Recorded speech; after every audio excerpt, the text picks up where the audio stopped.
हाय, आप सभी का एक बार फिर से पढ़ो और सीखो में स्वागत है। आज जो हम पढ़ने वाले हैं वो आप देख ही चुके होंगे, पीछे बोर्ड पर लिखा हुआ है सार्ग गुणनखंड, सार्ग गुणज, सहभाज्य संख्याएं। अगर हम शब्दों का शाब्दिक अर्थ समझें तो ये कुछ कहना चाहते हैं। कहना क्या चाहते हैं? असल में ये कहना चाहते हैं कि सार्ग का मतलब होता है सभी। सार्ग का मतलब होता है क्या? सभी। और एक इसका मान और होता है, या तो हम इसे कहते हैं उभयनिष्ठ, इसे हम कहते हैं उभयनिष्ठ। और आप देखेंगे सार्ग का मतलब होता है सभी और उभयनिष्ठ का मतलब होता है सभी। तो हम कह सकते हैं या तो आप सभी बोल दीजिए या तो आप उभयनिष्ठ बोल दीजिए, बात एक ही है। या तो आप उसे सार्ग बोल दीजिए, लेकिन हम इनको सार्ग गुणनखंड कहने का मकसद क्या है मेरा? हम जो यहाँ पर उभयनिष्ठ कहते हैं या सभी कहते हैं, क्या मतलब है, हम क्यों उसे पढ़ना चाहते हैं? तो आप देखेंगे यहाँ पर कि जो सार्ग का मतलब होता है कि जो सब में हो, सब में मतलब जो सभी में हो। तो आप देख सकते हैं कि सभी में हो, सभी में हो, इसका मतलब यहाँ पर हम एक से अधिक संख्याओं की बात करेंगे। अब आप देखेंगे कि हम एक से अधिक संख्याओं की बात करेंगे। जैसे पहले हम आपको बताएंगे कि एक संख्या मेरे पास 18 है और एक संख्या मेरे पास 20 है। हम इसका दैनिक जीवन में कहाँ कहाँ प्रयोग है सार्ग गुणनखंड का, सार्ग गुणज का, सहभाज्य संख्याओं का, ये भी बताएंगे। तो हम देखते हैं कि जो सार्ग गुणनखंड होते हैं, सार्ग गुणनखंड कहीं भी अगर पढ़ते हो तो वहां पर हमेशा ये आपको ध्यान में रखना होगा कि वहां पर हम दो संख्याएं लेते हैं। कितनी संख्याएं लेते हैं? दो संख्याएं लेते हैं। एक संख्या ये रही और एक संख्या ये रही। अब आप देखेंगे कि सार्ग का मतलब हम धीरे धीरे आपको बताने जा रहे हैं कि सार्ग कहते किसे हैं, सार्ग का मतलब क्या होता है।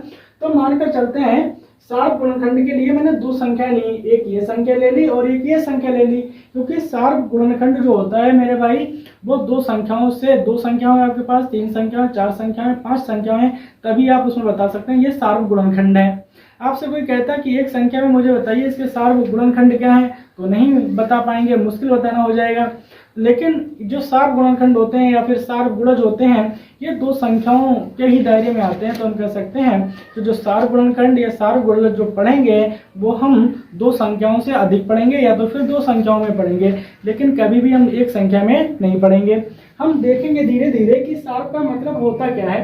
तो मैंने मानकर चलते हैं कि आपको दो संख्याएं दी, एक 18 और एक आपको 20 दे दी। एक मेरे भाई 18 दी और एक आपको 20 दी। अब आप यहाँ देखेंगे सार्ग, हम सार्ग का धीरे धीरे मतलब बताएंगे, लेकिन सार्ग को भी छोड़ रहे हैं। हम देखते हैं गुणनखंड। तो मैंने आपको पहले ही बता दिया था, गुणनखंड का मतलब होता है एक संख्या किस किस से विभाजित तो हो जाएगी। तो आप देखेंगे कि ये 18 है ना, तो 18 एक से विभाजित हो जाती है, ये मेरे भाई 2 से विभाजित हो जाती है, ये मेरे भाई 3 से विभाजित हो जाती है, और ये संख्या 4 से नहीं होगी ना 5 से होगी, फिर ये 6 से होगी, फिर ये मेरे भाई 9 से होगी, फिर ये डायरेक्टली किससे होने वाली? 18 से होने वाली है। आप कहेंगे कि ये तो बात हम जानते हैं कि 18 के जो गुणनखंड होते हैं वो 1 होता है, 2 होता है, 3 होता है, 4 होता है, 9 होता है और 18 होता है। लेकिन आप सोचेंगे तो मुझे क्यों बता रहे बार बार कि ये चीज गुणनखंड इन्हें कहते हैं हम, क्योंकि हम पढ़ चुके हैं। तो मेरे भाई क्योंकि हम अच्छी तरीके से जानते हैं सार्ग जो टिके हुए हैं वो गुणनखंड के ऊपर ही टिके हुए हैं, इसलिए हम बेहतर तरीके से और सीख लेते हैं यहाँ पर कि गुणनखंड किसे कहते हैं। तो आप देखेंगे कि 18 के मैंने देख लिए। अब आप 20 को देखें। 20 को आप देखेंगे तो मैंने आपको अभी बताया कि आप सिर्फ ये चेक करके देख लीजिए कि 20 किस किस से डिवाइड हो जाता है, किस किस से ये भाग हो जाता है। सिर्फ जीरो बचना चाहिए भाई, सारे उसके जो हो जाएंगे गुणनखंड हो जाएंगे। तो आप देखेंगे कि 20 का जो 20 का है ना, 20 से जिसे हम अगर आप देखेंगे 20 1 से विभाजित हो जाता है, 2 से विभाजित हो जाता है, 4 से विभाजित हो जाता है, 5 से हो जाता है, 10 से हो जाता है और 20 से हो जाता है। अब आप कहेंगे कि हाँ मैंने गुणनखंड तो देख लिया है कि 18 के गुणनखंड ये हैं और 20 के गुणनखंड ये हैं। तो आप कहेंगे ये तो मैंने देख लिया, अब मुझे क्या सीखना है? भाई मुझे सीखना है सार्ग। सार्ग मतलब सभी, और सभी का मतलब होता है उभयनिष्ठ। उभयनिष्ठ का शाब्दिक अर्थ ये होता है जो सब में हो, सब में मतलब ऐसा अंक या ऐसा शब्द जो इसमें भी हो और इसमें भी हो।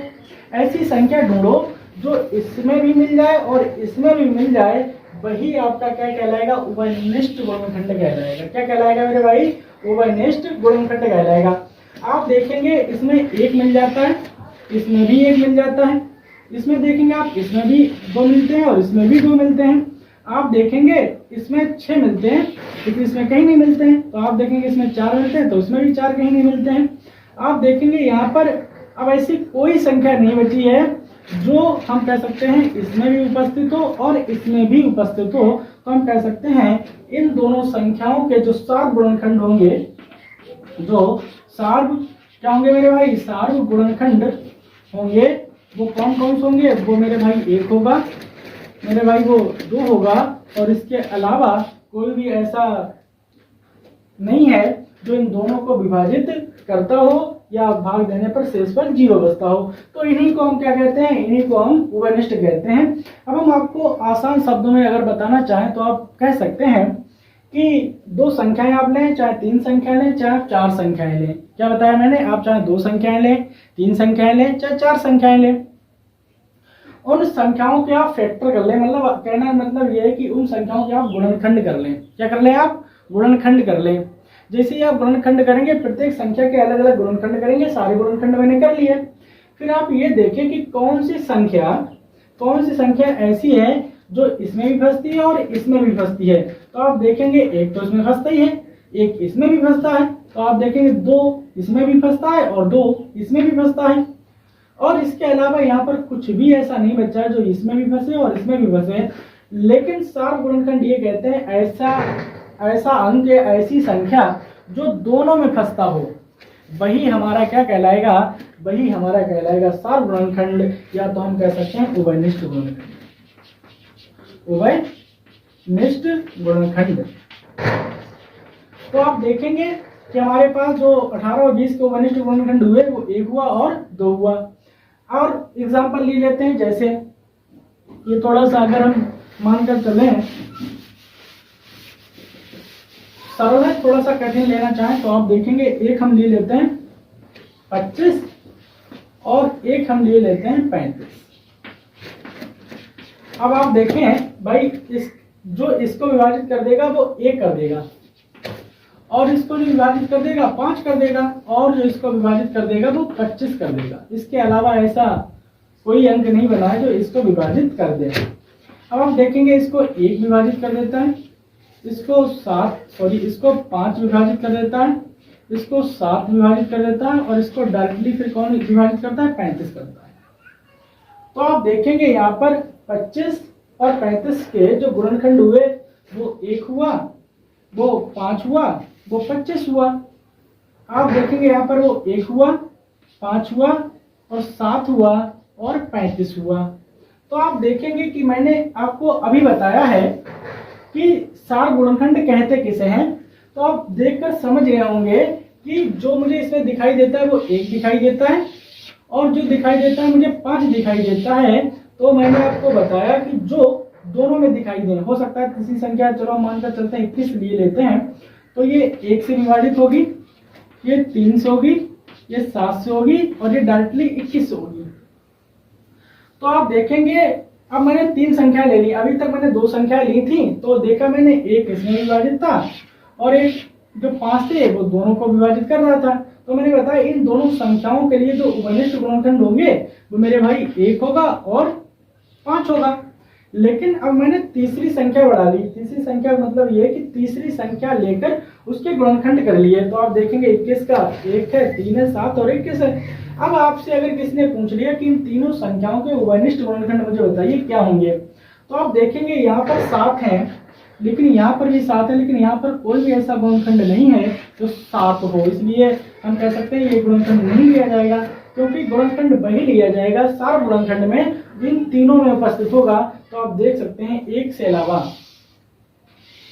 अलावा ऐसा कोई गुणनखंड नहीं है जो इन तीनों संख्याओं को विभाजित करता हो। तो हम कह सकते हैं इन तीनों संख्याओं का जो उभयनिष्ठ गुणनखंड होगा, मेरे भाई वो क्या होगा, 1 होगा। तो हम अब बता सकते हैं कि आपको अब डायरेक्ट के तौर पे कि आप किसी भी संख्या लें और उसके गुणनखंड करें गुणनखंड करने के बाद आप सिर्फ ये देखें कि कौन कौन संख्या उन सबको विभाजित कर देती है। जो संख्या जिसको विभाजित कर देगी वही उसके सार गुणनखंड हो जाएंगे।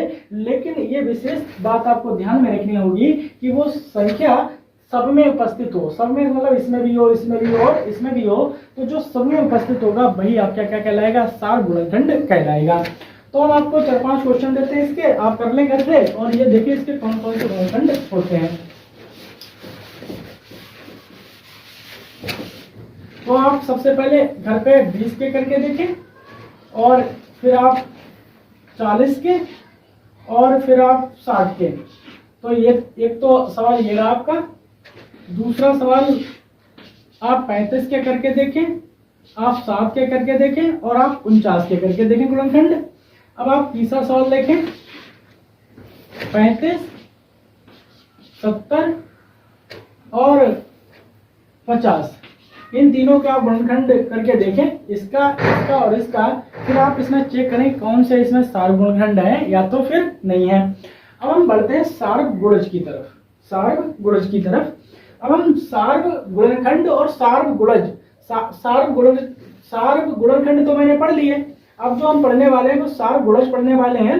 जब हम सार्व गुणज पढ़ लेंगे उसके बाद इसमें और इसमें कुछ रिलेशन बनते हैं, कुछ संबंध बनते हैं। फिर उन्हें को देखेंगे कि किस प्रकार से वो रिलेशन बनते हैं और किस प्रकार से इन पर आधारित प्रश्न भी पूछ लिए जाएंगे हिंदी के तौर पे। तो हम देखते हैं कि आपने अभी देखा सार्व का जो मतलब हुआ वो सभी हुआ, सभी। और इसका एक दूसरा मतलब मैंने अभी बताया उभयनिष्ठ, और उभयनिष्ठ मतलब होता है जो सब में हो, वही उभयनिष्ठ कहलाता है। लेकिन गुणज का तो मतलब हम पहले ही सीख चुके हैं। गुणज का मतलब शाब्दिक तौर पर हम बता दें आपको तो कहना चाहेंगे पहाड़ा। आप 2 का पहाड़ा पढ़ लें बस, वही आपका क्या कहलाएगा, गुणज कहलाएगा। 2, 4, 6, 8, 10, 12, 14, 16, 18, 20 ये क्या कहलाएंगे, ये आपके गुणज कहलाएंगे। तो हम देखना चाहते हैं कि सार्व गुणज कहते कैसे हैं। तो आप देखेंगे सबसे पहले हम एक संख्या 2 लेते हैं और एक संख्या 4 लेते हैं। भाई सबसे छोटे पायदान से लेकर चल रहे हैं ताकि कष्ट ना हो और जल्दी समझ में आ जाए।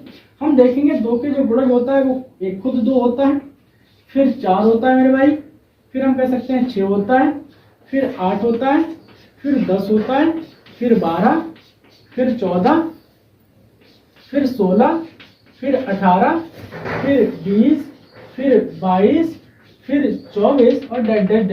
क्योंकि मैं आपको पहले ही सबको बता चुका हूँ कि किसी भी संख्या के जो गुणज होते हैं वो अनंत होते हैं। तो आप 24, 26, 28, 30, 32 ऐसे पता नहीं कहाँ तक ले जाएंगे। तो मेरा मकसद ये है कि हम 24 तक लिखे लेते हैं, क्योंकि ज़्यादा नहीं लिखेंगे। ज़्यादा लिखेंगे तो आप कितने ज़्यादा लिख सकते हैं भाई, अनंत थोड़ी ना लिख सकते हैं। तो हमने बहुतेरे ले लिए इतने। अब मानकर चलते हैं 4 के गुणज देखते हैं। तो 4 के आप देखेंगे 4, 8, 12, 16, 20, 24, 28, 32, 36, 40, 44, 48 और 52। इस प्रकार से आप पता नहीं कहाँ तक ले जा सकते हैं, अनंत तक ले जा सकते हैं। लेकिन जो मेरा मकसद ये है कि हम आपको बताना चाहते हैं कि सार्व गुणज कहते किसे हैं। क्योंकि ऐसे हम लिखेंगे तो अभी से लेके पूरा जन्म बीत जाएगा मेरा, तब भी हम इनके गुणज नहीं बता सकते कितने अधिकतम हो सकते हैं। तो आप देखेंगे 2 के और 4 के। तो मैंने आपको अभी बताया कि सार्व का मतलब होता है सभी, उभयनिष्ठ का मतलब होता है जो उसमें शामिल हों। तो आप देखेंगे 2 इसमें शामिल हैं, इसमें है क्या, आप देखेंगे 2 इसमें शामिल है, नहीं है मेरे भाई। तो हम कह सकते हैं 2 तो फिर सार्व नहीं हो सकता है। क्योंकि मैंने बताया कि सार्व का मतलब ऐसा कि हम 2 संख्याएं लेंगे। कितनी संख्याएं लेंगे, 2 संख्याएं लेंगे। उन 2 संख्याओं में ये देखेंगे कि कौन सी ऐसी संख्या जो उसमें भी उपस्थित हो और दूसरी संख्या में भी उपस्थित हो। हम 3 संख्याएं भी ले सकते हैं, 4 भी संख्याएं ले सकते हैं, 5 भी संख्याएं ले सकते हैं। जैसे अगर हम चलो 2 ही पहले बताते हैं फिर 3 लेंगे इसके बाद। तो आप देखेंगे कि 2 तो नहीं है। तो जब 2 नहीं है तो हम कह सकते हैं डायरेक्ट कि ये जो 2 है वो उभयनिष्ठ नहीं होगा, वो सार्व नहीं होगा। तो फिर क्या होगा, फिर हम देखते हैं 4, इसमें भी 4 है और इसमें भी 4 है। तो हम कह सकते हैं जो इन दोनों संख्याओं का 2 व 4 का उभयनिष्ठ गुणनखंड। तो आप देखेंगे कि 2 और 4 के उभयनिष्ठ गुणनखंड जो पहला मुझे प्राप्त हुआ वो 4 हुआ। फिर आप दूसरा देखेंगे, भाई यहाँ पर 6 है लेकिन यहाँ पर 6 नहीं है, तो हम कह सकते हैं 6 नहीं होगा। आप देखेंगे यहाँ पर 8 है भाई 8। यहाँ पर आपने चेक करा, यहाँ पर भी 8 मिल गए, तो हम कह सकते हैं कि दूसरा इसका सार गुणनखंड होगा, सॉरी सार गुणज होगा वो 8 होगा। फिर आप देखेंगे इसमें 12, हम यहाँ पर भी देखते हैं कि यहाँ पर भी मुझे प्राप्त हो गया 12, तो हम कह सकते हैं कि इसका जो एक दूसरा या तीसरा जो गुणज होगा, यहाँ पर मुझे गुणज लिखना है, गुणज, तो आप देखेंगे 12 हो गया। फिर आप देखेंगे यहाँ पर 16, तो हम कह सकते हैं यहाँ पर भी मुझे प्राप्त हो गया 16, तो हम कह सकते हैं इसका एक जो सार गुणज प्राप्त हुआ वो 16 हुआ। फिर आप देखेंगे 20, तो यहाँ पर भी मुझे 20 प्राप्त हुआ, तो हम कह सकते हैं एक इसका प्राप्त हुआ 20। फिर आप देखेंगे 24, तो यहाँ पर भी मुझे प्राप्त हुआ 24, तो हम कह सकते हैं ये रहे 24। लेकिन अब मेरे जो 2 के गुणज थे वो समाप्त हो गए, क्योंकि मैंने आगे नहीं लिखे। अगर आगे लिखना चाहे तो पता नहीं कहाँ तक लिख सकते हैं हम, लेकिन हमने देखा कि ऐसे पता नहीं कहाँ तक जाएंगे, तो हमने देखा कि 2 व 4 के उभयनिष्ठ जो गुणज हैं वो 4 हैं, 8 हैं, 12 हैं, 16 हैं, 20 और 24 हैं। लेकिन मेरे भाई के इससे आगे ऐसे कोई संख्या नहीं प्राप्त होगी जो इसमें और इसमें दोनों में शामिल हो जाए। हम चेक करके देख लेते हैं। जैसे 24 के बाद मेरे भाई कितने आएंगे 26, फिर मेरे भाई कितने आएंगे 28, फिर कितने आएंगे 30, फिर कितने आएंगे 32। तो आप देखेंगे अभी तक 24 तक हो गया था, अब आप देखेंगे 28, तो आप देख सकते हैं यहाँ पर भी 28। तो एक जो दूसरा मेरे पास प्राप्त हुआ गुणज वो 28 प्राप्त हो गया। आप देखेंगे यहाँ पर 32, तो यहाँ पर भी मुझे कितना प्राप्त हुआ 32 प्राप्त हुआ, तो हम कह सकते हैं 32। तो आप ये देखकर समझ गए होंगे कि अगर हम इस संख्या को और आगे बढ़ाएं, इसको भी और आगे बढ़ाएं, इसको भी और आगे बढ़ाएं, तो ऐसे मुझे बहुत गुणज प्राप्त हो सकते हैं जो इसमें भी उपस्थित होंगे और इसमें भी उपस्थित होंगे। फिर मैंने आपको अभी बताया कि आपकी उम्र पूरी बीत जाएगी, आप इसकी बात छोड़ो, इसके अकेले गुणज नहीं लिख पाएंगे, कितने इसके गुणज होंगे, तो इसकी तो कोई बात ही खत्म। तो हम कह सकते हैं किसी भी संख्या के अगर आपको सार गुणज चाहिए हो, क्या चाहिए हो, सार गुणज चाहिए हो, तो आपको बता देगा इसके 2 सार गुणज बताइए मुझे, इसके 4 सार गुणज बताइए, लेकिन कभी इसके आपको ये नहीं बताएगा इसके मुझे अधिकतम, क्या बताएगा, कभी आपको ये नहीं बताएगा कि आप मुझे इसके और इसके अधिकतम गुणज बताइए जो हो सकते हो। तो हम कह सकते हैं ऐसा बताना संभव नहीं है कि किसी भी 2 संख्याओं के आपसे अगर गुणज पूछे जाते हैं उभयनिष्ठ, तो आप उसे साफ इनकार कर दें और आप कह दें मेरे भाई ये मेरी बस की बात नहीं है। मेरी क्या, भारत में किसी भी व्यक्ति की ऐसी बस की बात नहीं है कि वो 2 के और 4 के सभी सार गुणज बता दे कि मैक्सिमम कितने हो सकते हैं। तो हमने देखा कि जो गुणज होते हैं वो एक अनंत, हम कह सकते हैं जो गुणज होते हैं ना मेरे भाई वो अनंत होते हैं। अनंत का मतलब होता है किसी भी संख्या के करोड़ों क्या हो सकते हैं मेरे भाई, गुणज हो सकते हैं। लेकिन हमने अभी देखा गुणनखंड ऐसा नहीं था। हम अगर मानकर चलते हैं 12 लेते हैं और मानकर 16 लेते हैं, गुणनखंड इसके अगर करते हैं तो आप देखेंगे 1 से विभाजित होगा और ये 2 से होगा और ये मेरे भाई 3 से होगा और ये 4 से होगा और ये 6 से होगा और ये 12 से होगा। अब आप इसके देखें तो ये 1 से होगा, ये 2 से होगा, ये 4 से होगा, ये 8 से होगा और मेरे भाई ये 16 से होगा। अब ऐसा कोई भी अंक नहीं है, ऐसी कोई भी संख्या नहीं है जो अब इन दोनों को क्या कर दे मेरे भाई, विभाजित कर दे, इन दोनों को काट दे। अब देखेंगे आप कि यहाँ पर लिमिटेड है मेरे भाई, क्या है यहाँ पर उभयनिष्ठ लिमिटेड है, क्योंकि आप देखेंगे यहाँ पर 1, यहाँ पर 2, यहाँ पर जो हमारे पास प्राप्त है ना मेरे भाई तो ये 4 और मेरे पास जो प्राप्त है वो इसके अलावा तो है नहीं प्राप्त। तो हम कह सकते हैं कि 12 और 16 के जो गुणनखंड होंगे वो 1 होगा, वो 2 होगा और मेरे भाई जो 4 होगा। इसके अलावा ऐसी कोई संख्या नहीं है जो 12 और 16 के सार गुणनखंड हो। तो हम कह सकते हैं कि जो गुणज होते हैं, जो सार गुणज होते हैं वो एक लिमिटेड नहीं होते हैं, वो अनलिमिटेड होते हैं, वो अनंत होते हैं। लेकिन मेरे भाई सार गुणनखंड लिमिटेड होते हैं, ये अनंत नहीं होते हैं। इनकी एक लिमिट होती है कि इससे ज्यादा नहीं हो सकते हैं। तो आप देखें इनके सबके गुणनखंड कर लिए मैंने, गुणनखंड करने के बाद मैंने देखा कि ये 1 हो सकता है, 2 हो सकता है और 4 हो सकता है, इसके अलावा कोई नहीं हो सकता। लेकिन हम कह सकते हैं गुणज में ऐसा बिल्कुल नहीं है। तो गुणज जो होते हैं वो अनंत होते हैं। जब अनंत होंगे तो हम डायरेक्ट कह सकते हैं तो उसके अनंत मेरे भाई उभयनिष्ठ भी होंगे, उसके अनंत सार गुणनखंड भी, सार गुणज भी होंगे। तो हम साफ शब्दों में कह सकते हैं सार का मतलब होता है जो सब में उपस्थित हो। क्या हो? जो सब में उपस्थित हो।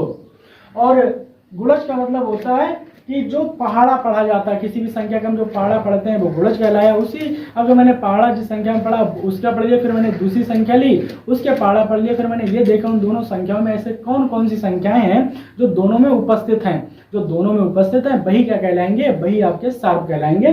तो हम 3 अंकों के, अभी मैंने 2 अंक लिए थे, अब हम 3 अंक लेते हैं, मतलब 3 संख्याएं लेते हैं। 3 संख्याएं कौन कौन सी हो सकती हैं? थोड़ी बड़ी नहीं, मतलब थोड़ी छोटी लेंगे, क्योंकि बड़ी भाई यहाँ गुणज पढ़ रहे हैं तो गुणज आप कितनी बड़ी संख्या लें, गुणज तो उसके होंगे ही। तो हम एक संख्या लेते हैं 12, एक लेते हैं मेरे भाई 8 और एक लेते हैं 6।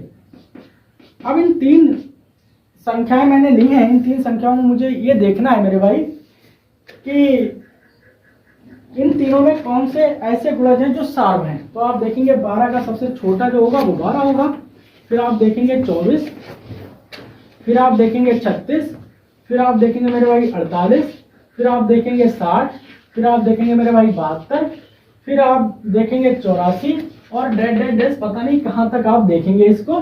फिर आप 8 के देखना चाहें तो सबसे छोटा जो गुणज होगा वो 8 होगा, फिर मेरे भाई इसका 8 दूनी 16 होगा, फिर आप देखेंगे 24 होगा, फिर हम कह सकते हैं कि इसका 32 होगा, फिर इसका 40 होगा, फिर मेरे भाई 48 होगा, फिर मेरे भाई इसका 54 मतलब 56 होगा, फिर हम कह सकते हैं इसका 64 होगा और डैश पता नहीं कहाँ तक होगा।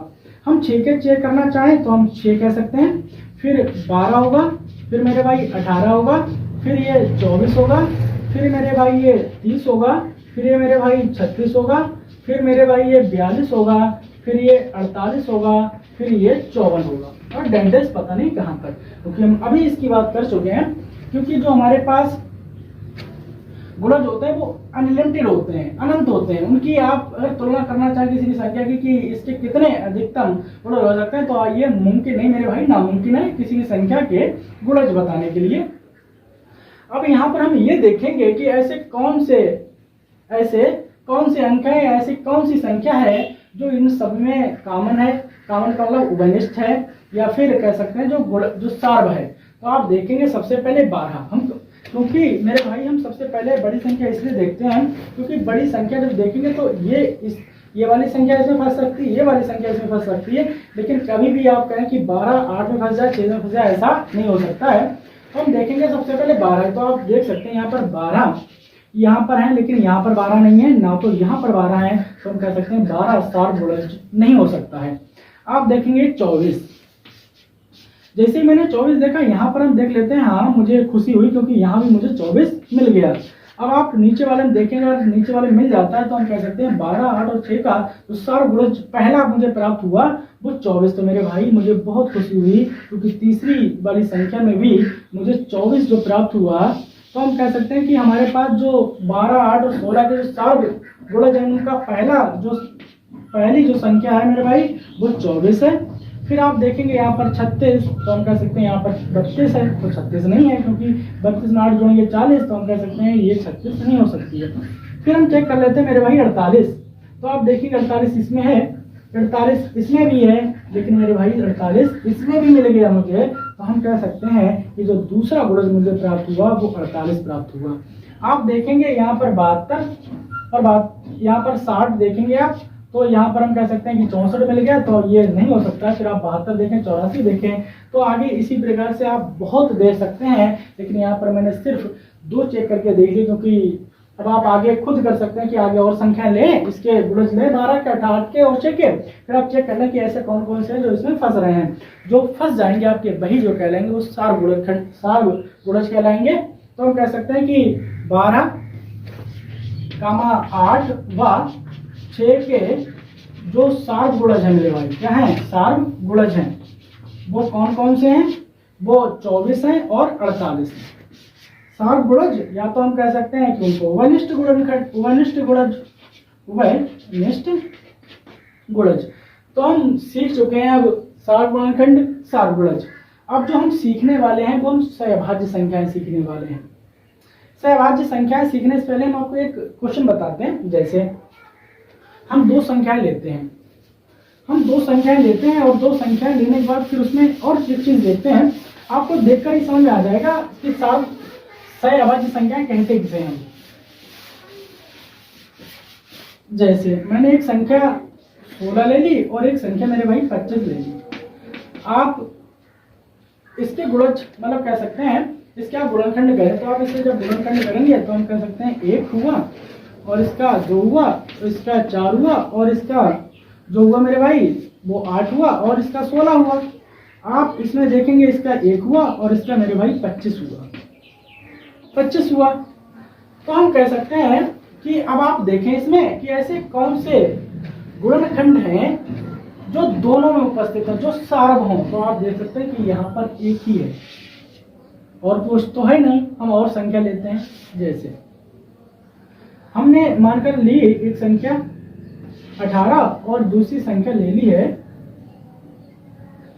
32। तो आप देखेंगे इसके जो गुणज हुए वो 1 हुआ और इसका 2 हुआ। हम 32 नहीं लेंगे, थोड़ा 33 ले लेते हैं।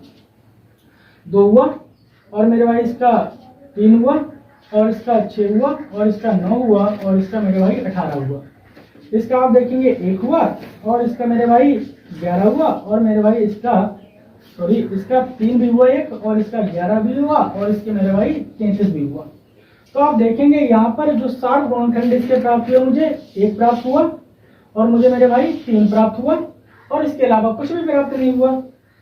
तो आप देखेंगे यहाँ पर 2 प्राप्त हुए, यहाँ पर मेरे पास मेरे भाई 1 प्राप्त हुआ। जैसे एक हम 8 ले लेते हैं और 5 ले लेते हैं, इन दोनों के सार गुणनखंड करके देखते हैं। तो आप देखेंगे 1, 2 और 4 और मेरे भाई 8, इसे आप देखेंगे 1 और 5। तो अब आप देखें कि यहाँ पर जो हमारे पास सार गुणनखंड हुए वो मात्र 1 हुआ। यहाँ पर आप देखेंगे सार गुणनखंड प्राप्त हुए मुझे 2 प्राप्त हुए और यहाँ पर आप देखेंगे सार गुणनखंड जो मुझे प्राप्त हुए मेरे भाई वो कितने प्राप्त हुए, वो 2 प्राप्त हुए, 1 प्राप्त हुआ।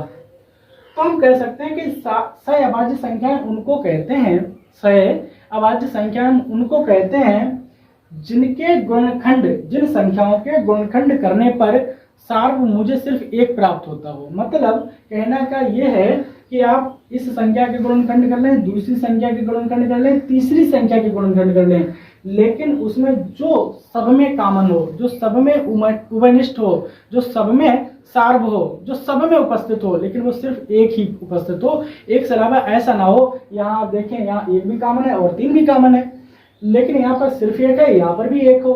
तो हम कह सकते हैं जहां पर सिर्फ 1 कॉमन हो, सिर्फ 1 उसका सार गुणनखंड हो, वही जो संख्याएं कहलाएंगी वो संख्याएं आपकी सहअभाज्य संख्याएं कहलाएंगी। तो हम साफ शब्दों में कह सकते हैं कि सहअभाज्य संख्याएं वो होती हैं जिनमें सार गुणनखंड सिर्फ 1 हो। सार गुणनखंड कितना हो, सिर्फ 1 हो, एक ही संख्या उसमें कॉमन हो, तो वही आपकी जो कहलाएगी वो आपकी मेरे भाई क्या कहलाएगी, सहअभाज्य संख्या कहलाएगी। जैसे हम और एग्जाम्पल ले लेते हैं, जैसे आप देखेंगे इसका एग्जाम्पल 19 और मानकर चलते हैं हमने 38 ले लिया। आप देखेंगे इसे 1 विभाजित हो, इसे 1 विभाजित कर सकता है और इसे 19 कर सकता है। इसे आप देखेंगे 1 विभाजित कर सकता है, इसे 2 कर सकता है और इसे मेरे भाई अगर हम करना चाहें तो 4 कर देगा, 4 नहीं करेगा। और जो इसे विभाजित करेगा वो करेगा 19 और इसे करेगा मेरे भाई 38।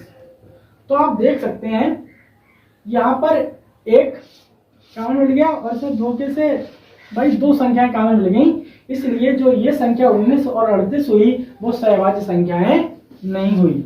अगर यहाँ पर 19 ना होता, जैसे यहाँ पर हम मानकर चलते 36 होते, कितने होते मेरे भाई 36, तो 36 से कौन कौन से गुणज होते, गुणनखंड होते, तो हम कह सकते हैं इसके जो गुणनखंड होते वो 1 होता, 2 होता और मेरे भाई 3 होता और इसका 4 होता और इसका 6 होता और इसका 9 होता और इसका 12 होता और मेरे भाई इसका 18 होता और इसका मेरे भाई कितना हो सकता था 36।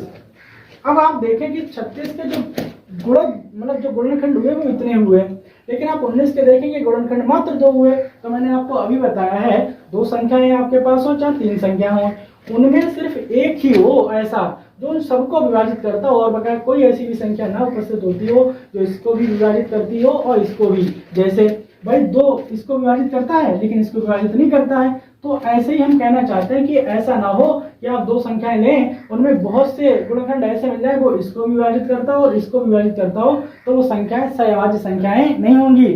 सहभाज्य संख्याएं तभी होंगी जब 2 संख्याएं हो, 2 हो या 3 हो या 4 हो 5 हो, उनमें सिर्फ एक ऐसा गुणनखंड हो जो उन तीनों को विभाजित करता हो, तब जाकर वो संख्याएं कहलाएंगी मेरे भाई। क्या कहलाएंगी? सहभाज्य संख्याएं कहलाएंगी।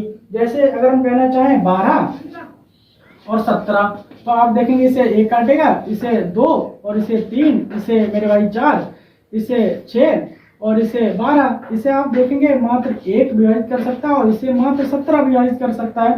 तो आप देखेंगे यहाँ पर हम चेक कर लेते हैं कि कौन कौन से 60 गुणनखंड हैं। तो आप देखेंगे 1 है, 2 यहाँ पर है पर यहाँ पर नहीं है, 3 यहाँ पर है पर यहाँ पर 3 नहीं है, यहाँ पर आप देखेंगे 4 है पर यहाँ पर 4 नहीं है, आप देखेंगे 6 यहाँ पर है पर यहाँ पर 6 नहीं है, तो आप देखेंगे 12 यहाँ पर है पर 12 यहाँ पर नहीं है।